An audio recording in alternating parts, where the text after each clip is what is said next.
Love is one of the most profound emotions we experience as humans. Love is a force of nature. Love is inherently free. इसे control नहीं किया जा सकता. You can't make someone love you, nor you can prevent it. Love is something जो हम सभी अपने own way में फील करते हैं या कर चुके हैं, इसलिए शायद इसे डिफ़ाइन करना कॉम्प्लिकेट सा लगता है. And so we find ourselves lying awake at night searching the internet for an exact definition because our culture creates a need for one.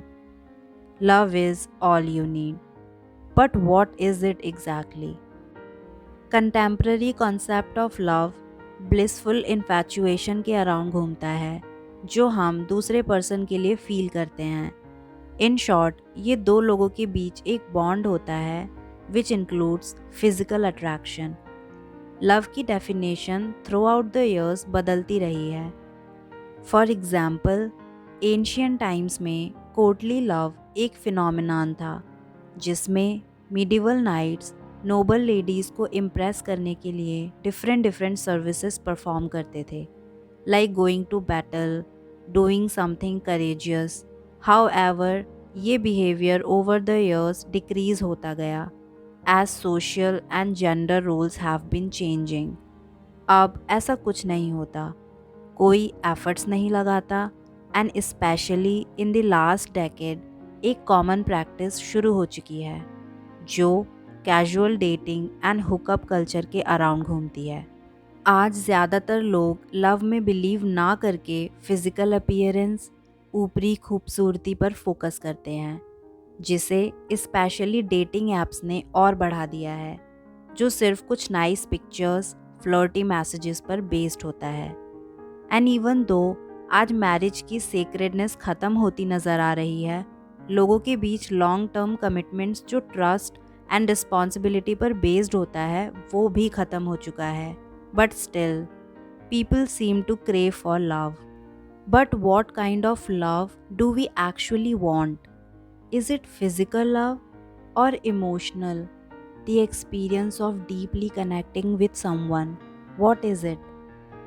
ये क्वेश्चन एट टाइम्स हम खुद से ज़रूर पूछते हैं कि क्यों आज की जनरेशन के लोग लव फील नहीं करते. क्यों आज मोस्टली लोग ये मानते हैं लव जैसा कुछ एग्जिस्ट नहीं करता, जबकि deep down they all want it, crave for it. इस क्वेश्चन के आंसर के लिए हमें पहले ये जानना होगा what love is.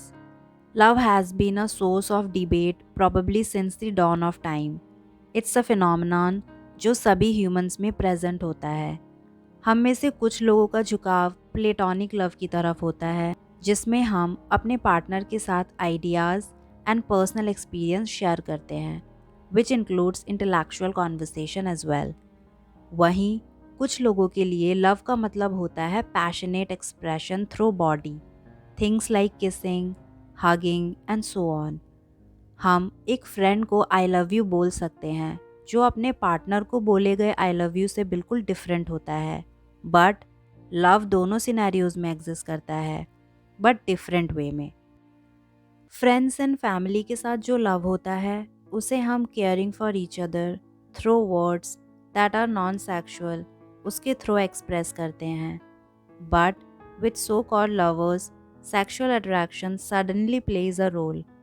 This wide variety of using the word love therefore is kind of confusing.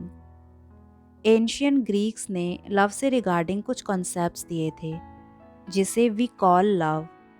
वो थे philia, eros and agape. That pretty much sums up the form of love we see today. First one is philia. The Greeks defined this kind of love as affectionate love. Philia का मतलब होता है dispassionate virtuous love, जो हम experience करते हैं as loyalty to friends and family.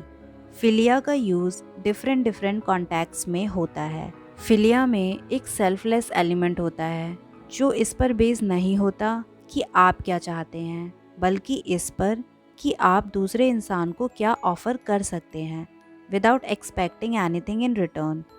Modern love relationships में भी एक सर्टेन डिग्री तक फिलिया हो सकता है, तब जब आप अपने पार्टनर के साथ फ्रेंडशिप डेवलप कर लेते हैं and the enjoyment of being with each other goes beyond physical attraction and needs. Plato argue करते हैं कि लव का मतलब फिजिकल अट्रैक्शन होना ज़रूरी नहीं। उनका कहना है, one can be in love with philosophy. एक इंसान फिलॉसफी के लिए भी पैशनेट हो सकता है, मतलब हम अपनी एनर्जी मोर सोफिस्टिकेटेड थिंग्स जैसे फिलॉसफी एंड अदर फील्ड्स में भी डायरेक्ट कर सकते हैं। Hence there are many different types of love. इस पर्टिकुलर टाइप को यूजुअली प्लेटोनिक लव कहते हैं, love without sexual acts. Next is Eros, romantic love. Eros is named after the Greek god of love and fertility, जो romantic, passionate and physical love पर focus करता है।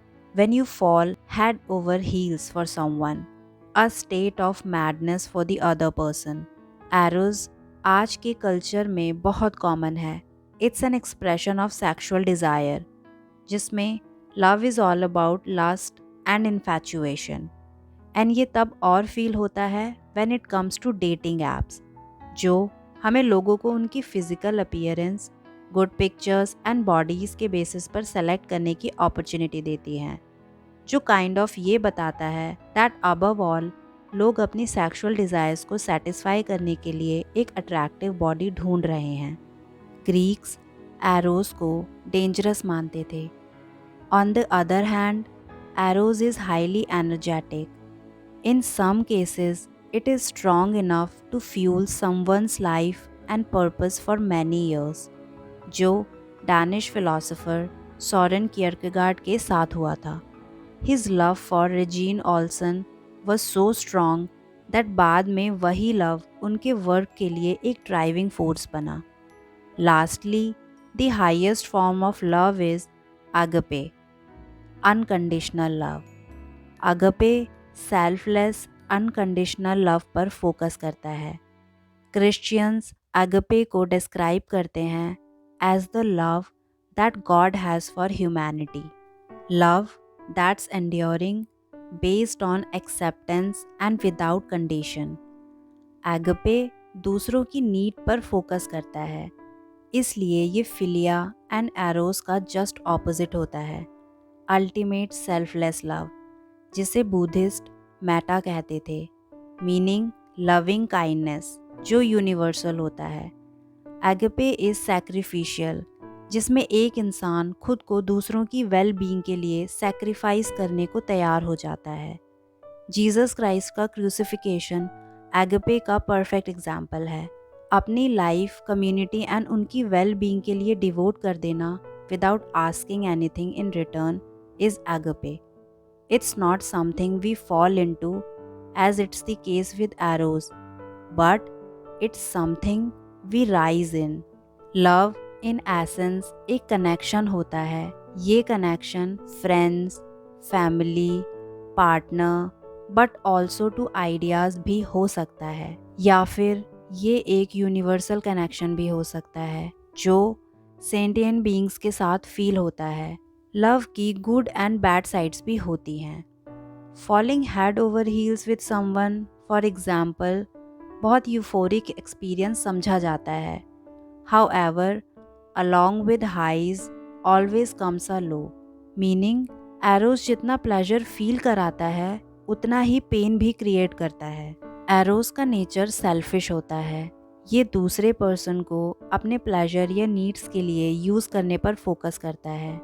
End of course, जब दूसरा person चला जाता है या प्लेजर डिनाई करता है, तब हमारा उनके लिए अफेक्शन विद इन सेकेंड्स नफ़रत में बदल जाता है। फिलिया के केस में ऐसा नहीं होता। फिलिया सेल्फलेस एंड एरोस से कम पैशनेट होता है, meaning it's a safer and more stable form of love. Ancient Greek philosopher Epictetus philia के बहुत बड़े फ़ैन थे, इसलिए एपिक्टेटस फ्रेंडशिप्स को एक अच्छी लाइफ जीने के लिए इम्पॉर्टेंट एलिमेंट मानते थे, क्योंकि ये लव सेल्फिश नहीं होता। दूसरी तरफ रोमांटिक लव को एपिक्टेटस एक पीसफुल माइंड के लिए डिस्टर्बेंस मानते थे, इसलिए वो रोमांटिक लव अवॉइड करते थे एंड फ्रेंडशिप्स पर ज़्यादा फोकस करते थे। ये थे डिफरेंट टाइप्स ऑफ लव। अब क्वेश्चन आता है, आज की जनरेशन किस लव से ज़्यादा इन्फ्लुएंस्ड है? ऑफ कोर्स एरोज, जिसमें लोग बाहरी खूबसूरती पर फोकस करते हैं और एक दूसरे के लिए अट्रैक्शन फील करने लगते हैं, जिसे वो लव समझ बैठते हैं, जबकि असल में ये लव नहीं होता, बल्कि फिजिकल अट्रैक्शन, इन्फैक्चुएशन होता है। इसमें हर इंसान अपनी नीड्स के बारे में सोचता है। ये लव मोस्टली सेल्फिश होता है। इसलिए आज ज़्यादातर लोग लव में बिलीव नहीं करते, क्योंकि उनके एक्सपीरियंसेस अच्छे नहीं होते। उन्हें लगता है ट्रू लव जैसा कुछ एग्जिस्ट नहीं करता। बट यहाँ जो बात ध्यान रखनी है वो ये कि नो मैटर आपका सामना लाइफ में कितने ही सेल्फिश इंसान से हुआ हो, इसका मतलब ये नहीं कि अच्छे लोग एग्जिस्ट नहीं करते एंड आप भी सेल्फिश बन जाए। No, it's not gonna help. आपको अपनी identity as a good person हमेशा मेंटेन रखनी होगी और फेथ रखना होगा that true love also exist even in this culture. पर उसे पाने के लिए पहले खुद को जानना होगा कि कहीं आप भी सेल्फिश तो नहीं, आप भी कुछ सर्टेन रिक्वायरमेंट्स लेकर तो नहीं चल रहे जिसे आप लव समझते हैं। क्योंकि अगर ऐसा है देन इस कंडीशन में लव वर्ड का मीनिंग ही ख़त्म हो जाता है। Love is all about understanding each other. इसलिए एक पार्टनर के साथ लॉन्ग टर्म रिलेशनशिप मेंटेन करने का रिलायबल तरीका होता है through ongoing care, friendship, responsibility, sacrifice and एक दूसरे के फ्लॉज एक्सेप्ट करने की willingness. This is true love. Thank you for watching.